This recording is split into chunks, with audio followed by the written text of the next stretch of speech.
Muy buenas noches, ¿cómo les va?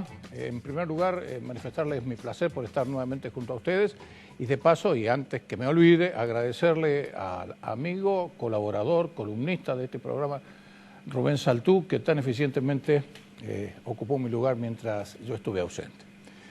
Bien, y entramos de lleno a los temas que tenemos en Córdoba al Mundo, porque son muchos y para colmo están todos ellos, es decir, los temas específicos de este programa, que son los económicos, directamente encadenados a lo que está sucediendo con la política, porque hay una serie de acontecimientos que tienen que ver con el presente, pero también con el futuro inmediato de los argentinos, sobre todo después de las elecciones, que parece que fueran el día de mañana por la forma en que se está desarrollando la campaña. Y lo hemos invitado al magíster Marcelo Capello, quien es el presidente del IERAL, de la Fundación Mediterránea, para que analicemos precisamente lo que está pasando en la actualidad con la política económica argentina y el reflejo y, digamos así, el desgrane que se produce hacia la economía provincial. ¿Cómo te va, Marcelo?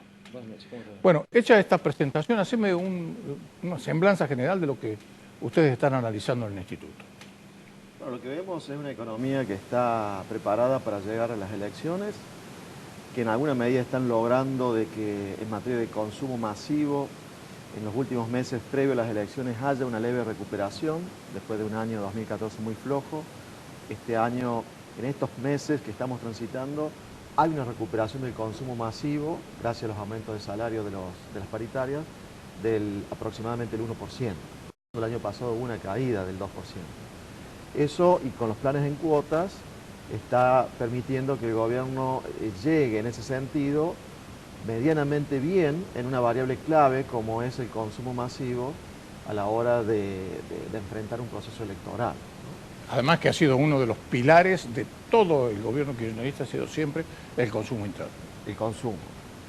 También por el lado del otro consumo, no el privado sino el público, eso también ha sido siempre un pilar, una expansión excesiva de gasto público, que eso obviamente este año sigue, que va muy por arriba de la inflación, que va generando déficit, pero que por ahora lo han logrado financiar y les ayuda también a generar un cierto nivel de consumo previo a las elecciones, que no es el del año 2006, 2007 ni 2008, pero por lo menos está en el número positivo, ¿sí? Después de 2 años donde había estado en los números negativos. Eso por una parte. Por otra parte, hay ciertos desequilibrios que se van ampliando este año con elecciones, como por ejemplo el desequilibrio fiscal. Pero algo de lo cual lo veníamos hablando, es decir, pero no inventamos nada, no es que tengamos la bola de cristal. Es decir, esto viene sucediendo históricamente en el país, se trate del gobierno que se tratare. Sí, suele mejorar el resultado fiscal luego de alguna devaluación, o sea, ni siquiera por una intención manifiesta de reformar el Estado por parte de algún gobierno, sino que muchas veces tras una devaluación mejoran las cuentas fiscales, como pasó con Duhalde. Y luego viene un proceso de años de expansión donde se comen el superávit, entran en déficit, hasta que eso ya no es sustentable y tienen que volver a ajustar, a devaluar o a hacer algo, que es un proceso que se va a venir quizás el año que viene.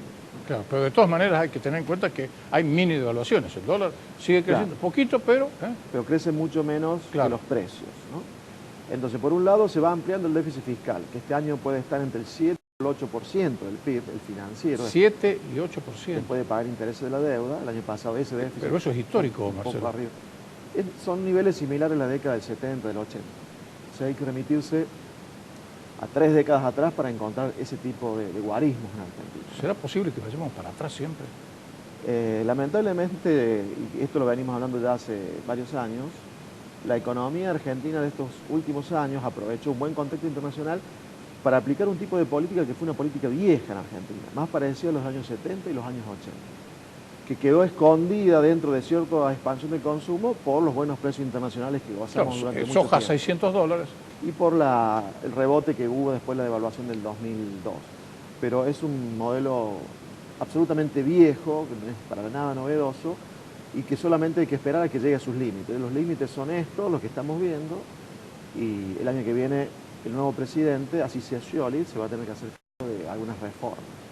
Y también la balanza comercial, que por varios años fue positiva por la soja, este año tiende a cero. O sea, el excedente entre exportaciones e importaciones este año tiende a cero, que es la forma genuina de generar dólares en un país. Si no generas dólares por la balanza comercial, de dónde lo sacás. Pero eso no pasa ni en los países más atrasados de África, ¿no? Hasta el más pequeño tiene un saldo favorable. Bueno, ¿y cómo se están consiguiendo los dólares este año para no caer en una crisis? A través de los swaps chinos, o sea, con préstamos desde China. En ese sentido, el gobierno de Cristina termina muy parecido al de Menem, que es una expansión vía consumo financiado por endeudamiento, ¿sí? Con una tasa de pobreza similar a los últimos años de Menem, solo que con un desempleo menor, eso sí, pero en muchas otras variables está terminando similar a lo que fue el final del gobierno de Menem, no el final de la convertibilidad, sino el final del gobierno de Carlos Menem, un gobierno al cual han criticado mucho en estos últimos años. Y además ahora las negociaciones con Rusia, para otro swap con Rusia también, ¿no? Y ahora estamos pidiendo prestado a Rusia, que no va a ser fácil esa negociación porque Rusia está muy golpeado por la caída del precio del petróleo, al igual que Venezuela. Claro. De manera que si Rusia realmente accede a financiarnos, seguramente la contrapartida de Argentina va a ser importante. O sea, lo que Argentina ofrece a cambio de eso debe ser algo importante para que Rusia... Bueno, de la misma manera que hizo con China, pero inmediatamente después de la negociación con China, lo estuvimos hablando aquí concretamente, en la relación que tenía directa, lo estuvimos hablando con Claudio Fantini, me acuerdo. La negociación que se hizo con China, exactamente la misma después fue con el viaje a Rusia, es decir, los ofrecimientos de la señora a Putin. Por ejemplo, Rusia ahora podría entrar a Vaca Muerta, al yacimiento de gas no convencional, Vaca Muerta, a través de YPF, con inversiones que probablemente esté todo ligado con esta negociación a través de los swaps. Entonces, Argentina, en vez de aprovechar la negociación internacional para que nos abran los mercados, los productos que Argentina puede vender, con más valor agregado, venderle alimentos procesados a China, a Rusia, lo que estamos haciendo es pedir prestado, apurados, urgidos por la situación fiscal y de reserva del Banco Central, con lo cual evidentemente no tenemos buenos tratos, no logramos buenos acuerdos que sean favorables para que Argentina pueda aprovechar durante varios años. Claro, Marcelo, pero lo más preocupante de todo esto es que se trata de medidas que no tienen un efecto cortito, de corto plazo, de un año o dos. Son compromisos a larguísimo plazo. Cuesta salir luego de esos compromisos, se afecta la seguridad jurídica por mucho tiempo. Van a dejar marcada la cancha en varios aspectos, ¿no? Y en materia fiscal también. En materia fiscal puede haber algunas herencias, además del déficit, algunas herencias ya preparadas por si no gana el oficialismo en las elecciones. Hay que recordar que se vota ahora en octubre, el traspaso es en diciembre, pero el presupuesto se discute entre medio, se discute por allí en noviembre, justo en el medio del proceso, de manera que si ellos vieran que en octubre pierden, cosa que sería difícil, porque en todo caso en octubre me parece que podría darse que hay segunda vuelta, se podría utilizar el presupuesto, la discusión del presupuesto, para poner palos en la rueda al futuro presidente. Claro, por ejemplo, ya ha trascendido algunas de esas medidas, como por ejemplo eliminación del impuesto al cheque, levantamiento de la ley de emergencia económica, condicionamiento del total de endeudamiento que puede tener el país para condicionar de esa manera la negociación con los fondos buitres, es decir, como estabas diciendo muy bien vos recién, marcándole la cancha al próximo gobierno. Se está hablando que eso podría ocurrir, hay rumores. Ocurre que, suponte que Macri ganara las elecciones, para poder gobernar va a ser muy importante con las provincias. Y el trato en el Congreso, donde nadie va a tener... Donde él no va a tener mayoría. Y por ende le va a hacer falta recursos para negociar con las provincias a cambio de que le voten algunas leyes. Entonces, aparentemente la estrategia del oficialismo actual es poner palos en la rueda, por ejemplo, haciendo de que se le aumente el fondo del conurbano a Buenos Aires, de manera que la provincia de Buenos Aires, si gana Aníbal Fernández, maneje más recursos en forma automática y no que los reciba discrecionalmente, y así con el resto de las provincias con el impuesto al cheque, que se podría a lo mejor eliminar o coparticiparlo en su totalidad. Actualmente se coparticipa solo el 30%. Y de esa manera los gobernadores quedarían con más dinero y les dificultaría mucho la presidencia al futuro primer mandatario, especialmente si fuera Macri, porque no tendría grados de libertad para negociar con los gobernadores con dinero fresco si se coparticipó totalmente el impuesto al cheque o le aumentan el fondo del conurbano a la provincia de Buenos Aires. También hay una cuestión ahí con la emisión de dinero. La emisión de dinero mayor se suele dar en diciembre para pagar el aguinaldo en el sector público y es muy probable que como hay límites a la emisión, hayan agotado toda la posibilidad de emitir dinero antes del recambio del gobierno. Con lo cual el nuevo gobierno que entre el 10 de diciembre, en los próximos días tiene que pagar el aguinaldo en el sector público. Ponerle, ya no un escollo, una roca, una montaña directamente. Soy convencido que no le van a dejar margen para emitir dinero y para pagar ese gasto legalmente. No nos van a dejar ni polvo en los cajones si llegan a perder las elecciones. Es probable que eso ocurra, Gustavo, porque ya hay señales en ese sentido. Bueno, esperemos que si no gana el oficialismo, se pueda asegurar la gobernabilidad posterior de quien gane, porque si no, vamos a tener graves problemas de gobernabilidad. El nuevo presidente podría no tener mayoría en el Congreso. Hay claves que ya están ocupados, como la presidencia del Banco Central, que excede el periodo actual de Cristina, la dirección o la presidencia de la AFIP, y así con algunos otros cargos importantes. Y otros organismos cooptados por la Cámpora, ¿no? Así es. De manera que va a estar compleja la gobernabilidad del futuro presidente. Y yo creo que así sea Scioli, el nuevo presidente, va a tener también alguna dificultad en ese sentido. Lo que pasa es que Cristina lo aceptó a Scioli como la última opción y a regañadientes, es decir, porque inclusive ahora que ya su candidato le sigue pegando. Ese es el tema. Así es, si luego Scioli quisiera hacer algo diferente a lo que actualmente se está haciendo con la economía, no sería sorpresivo que haya disputas y a lo mejor hasta una ruptura interna, si eso ocurriera, si Scioli quisiera diferenciarse, porque él debe estar viendo que con este modelo puede tirar este año, pero va a ser difícil que tire un año más. Y después van a venir las elecciones del 2017, de medio término, donde va a querer llegar con la economía con algún crecimiento, ¿no? La economía está estancada desde el 2011. Por ende, yo no descarto también que se le complique la gobernabilidad también al actual oficialismo por las disputas que puedan darse entre el ala de Scioli y el ala cristinista en un probable futuro gobierno. No hay que descartarlo y eso también repercutiría, por supuesto, sobre la economía. Ahora, y aunque este reportaje se haga largo, te estamos pasando revista a todo lo que está sucediendo en el país y a lo que puede suceder. Y estamos hablando con una persona que no es un político, es un técnico que está al frente de uno de los institutos de economía más importantes del país, con investigaciones permanentes, siguiéndolas paso a paso, y que además, de manera lamentable, digamos así, sus predicciones se cumplen. Eso es lo peor del asunto. Entonces uno cuando lo escucha hablar, es decir, si tiene algún signo de interrogación, pone un signo de admiración pensando en lo que puede llegar a pasar en este país. Porque inevitablemente, sea el presidente que fuere, va a haber que negociar con los fondos buitres. Va a haber que llegar a un arreglo con los fondos buitres. Se trate de Scioli, se trate de Macri, de Magoya. Es decir, eso va a haber que hacerlo porque en la situación en que estamos, si no negociamos y no podemos entrar a los mercados de crédito internacionales, es decir, el país va a pasar por momentos muy duros. Eso está claro, Gustavo, y está claro que hasta el mismo Scioli estaría pensando en negociar. Aparentemente ya hay enviados de tanto de Macri como de Scioli para lo ha dicho Miguel Bain, por ejemplo, también. Algún tipo de negociación con los fondos buitres. Además, nos resulta gratuito que Kicillof hace algunas semanas ha hecho alguna referencia a que, bueno, sí, en algún momento se va a tener que arreglar con los fondos buitres. Evidentemente, ahí le está tratando de despejar el camino a Scioli, si este es presidente, para que cuando Scioli negocie, que en todo caso no pague tantos costos políticos, ¿no? Evidentemente eso ya se ha hablado allí y ya el tema salió de la disputa política. Cristina tampoco ya se refiere tanto al tema y eso me parece que es para darle lugar a que Scioli pueda intentar negociar. ¿Y por qué aún Scioli va a tener que negociar? Porque recién lo decíamos, ya si no generamos dólares genuinos ni con la balanza comercial, en la transición, en los primeros meses del año que viene o en todo el año que viene, van a hacer falta dólares, porque hay que seguir pagando la deuda, porque el año que viene ya no va a haber reservas para seguir pagando la deuda con reservas, porque este año, incluso ahora en octubre, hay un vencimiento de más de 6.000 millones de dólares que muy probablemente se paguen con reservas, con lo cual las reservas netas el año que viene van a ser cercanas a cero.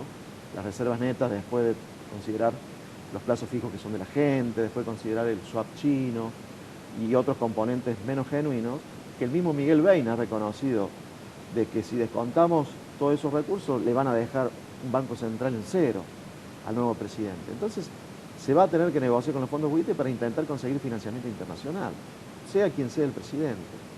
Así como también se va a tener que intentar recuperar la competitividad de la economía argentina, porque así como está no va a dar para más.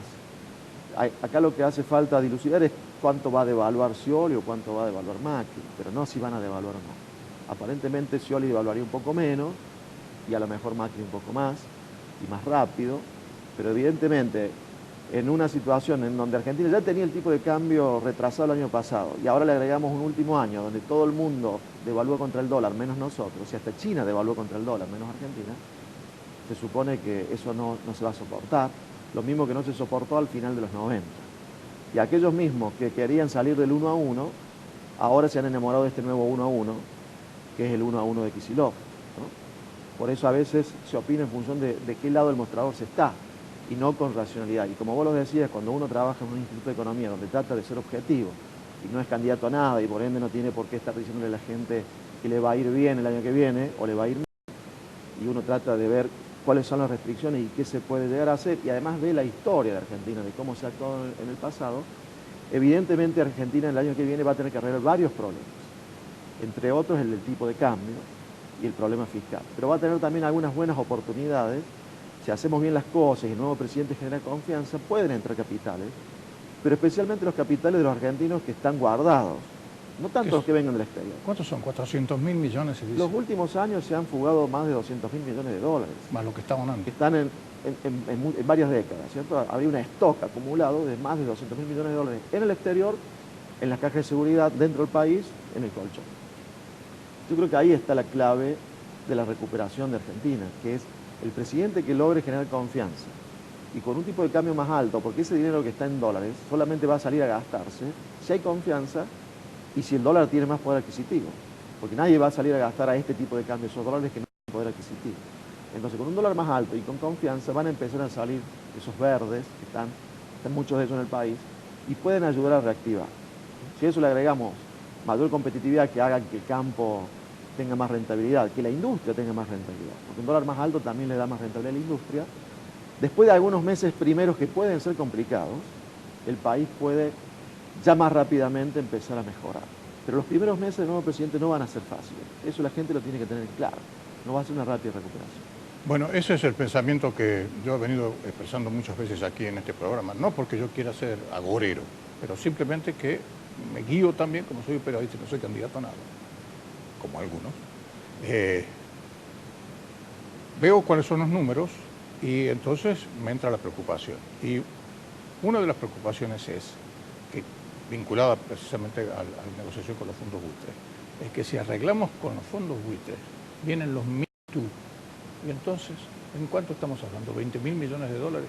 Pero suponte que sean 20.000 millones de dólares, pero de esa manera cerramos definitivamente el problema de la deuda. Argentina va a ser visto diferente en los mercados internacionales, pero va a poder acceder a nuevo financiamiento internacional cada año. Quizás el primer año en torno a los 5.000 millones de dólares, o sea, ya un cuarto de esos 20.000, que además no se van a tener que pagar en un año, sino se irán a pagar con un bono en varios años. Claro, seguro, es decir, pagar en efectivo ni soñar. Ahora, la única ventaja que tenemos con este asunto es que los fondos buitres dicen, páguennos como sea, pero páguennos. Por supuesto. Claro que ellos también se van a poner en una posición muy dura porque seguro saben de la necesidad de Argentina. Pero además tienen el fallo a favor. Y tienen un fallo a favor. Siempre que un país está con el agua al cuello, como estamos siempre nosotros, tenemos menos poder de negociación. Así como no lo tenemos con China, no lo tenemos con Rusia, va a estar complicado con los fondos buitres también.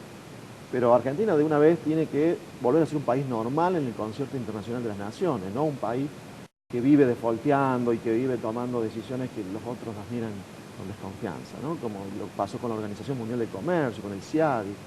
Tenemos que volver a la normalidad y ser un país respetable en el concierto de las naciones. Lo cual no quiere decir tampoco ser un país vulnerable y que no sepa negociar y débil para presentarse ante el concierto internacional de las naciones, los foros económicos del mundo. Pero Argentina tiene que volver a la economía mundial, tiene que ser un país que tenga relaciones con Occidente normales y que nuestros principales socios no sean Venezuela o Rusia, países donde tienen problemas económicos importantes, no se respetan los derechos humanos. Me parece que debe haber también un cambio en la política internacional de la Argentina. Un realineamiento, volver a Occidente y tener relaciones comerciales con China especialmente, porque obviamente que ahí están las mayores posibilidades. Eso no quiere decir que nos debamos alinear políticamente ni con China ni con Rusia, ni mucho menos con Venezuela, sino que el lugar de Argentina está en Occidente.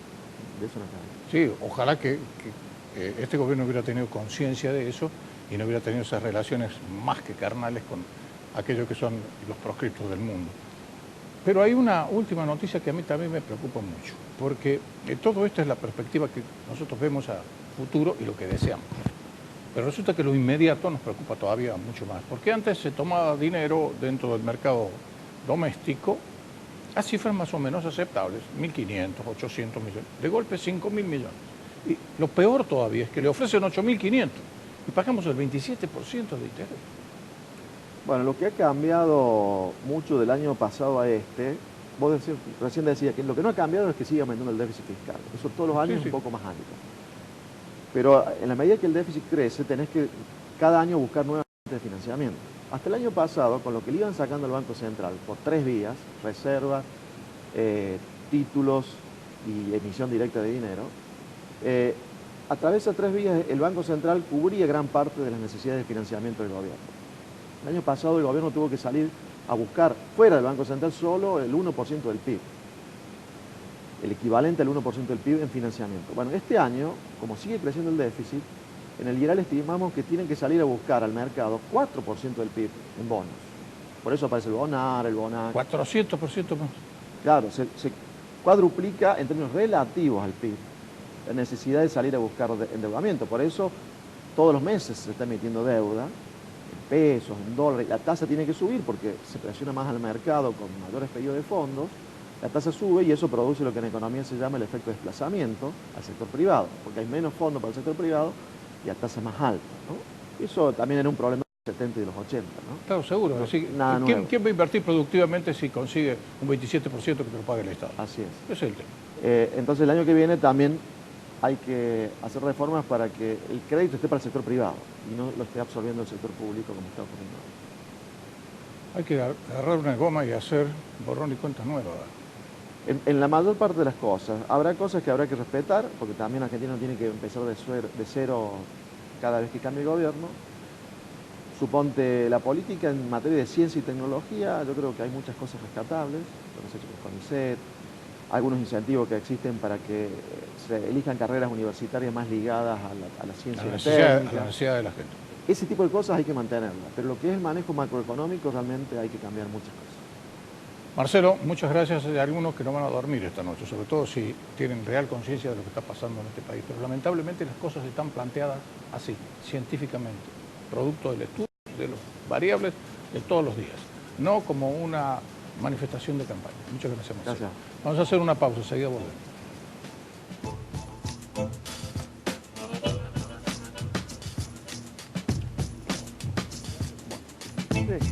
Sí.